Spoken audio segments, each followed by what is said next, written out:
Do I kërkoj ekipit të thashë që t'jetë sa më konkret jetë e mundur në parashtrimin në fjalë, pra të jap sa më qartë aspektet e kohës kur dëshmitarët mund të vinë të japin dëshminë, duke marrë parasysh parashtrimet që dëgjuam në gjyq, në sallën e gjyqit sot, dhe parashtrimet përkatëse të marra sipas rregullës 119,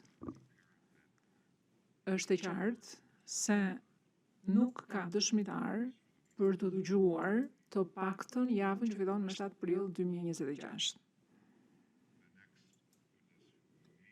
Dëshmitari tjetër I cili mbase do duhet që të vi në sallën e gjyqit dhe për cilin do planifikohet një datë seance këtu në sallën e gjyqit është dëshmitari DHT01. Megjithatë, kjo do të varet nga rezultati I kërkesës mbi bazën e rregullës 153, që do duhet të dorëzohet pikë së pari, pastaj merret vendimi lidhur me të. Do I kërkoj palëve tani që të jenë të disponueshme për datën 14 dhe datën 15 prill për seancën e mundshme të këtij dëshmitari, pra që është dëshmitari DHT01.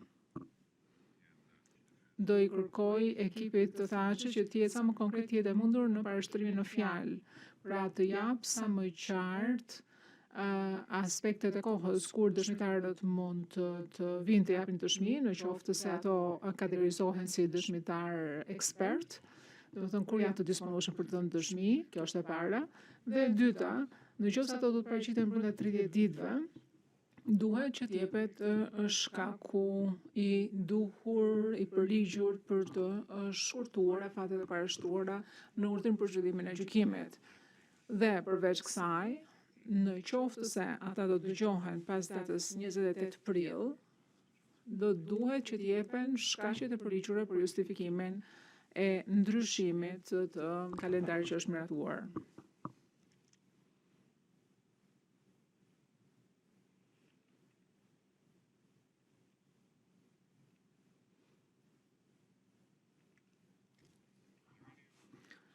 A ka ndonjë aspekt tjetër që palët dëshirojnë të mbledhin? Yes, Mr. Holmes, a mund të them diçka? Gjykatësi po. Helms, faleminderit që më dha fjalën.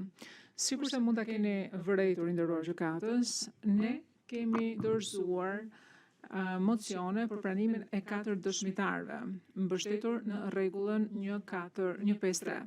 Domethënë, janë dëshmi që ne kërkojmë që të pranohen si prova jogojore, pra si prova me shkrim. Këto janë persona të cilët njihen mirë, kanë reputacion të padiskutueshëm dhe që ata mund të flasin për sa I takon integritetit të zotit Kilaj. Sot paradite neve na u tha ne u vëmë në dieni të ekzistencës së materialeve që mund të ketë ZPS-ja që mbase mund të çojnë në kundërshtimin e kërkesës sipas rregullit 153. Dhe në këto rrethana mund të duhet që 1 ose 2 dëshmitar të mund paraqiten për të marrë në pyetje nga prokuroria. Por, duke marrë parasysh kriteret sipas rregullit 153, nderuar gjykatës, ju e dini se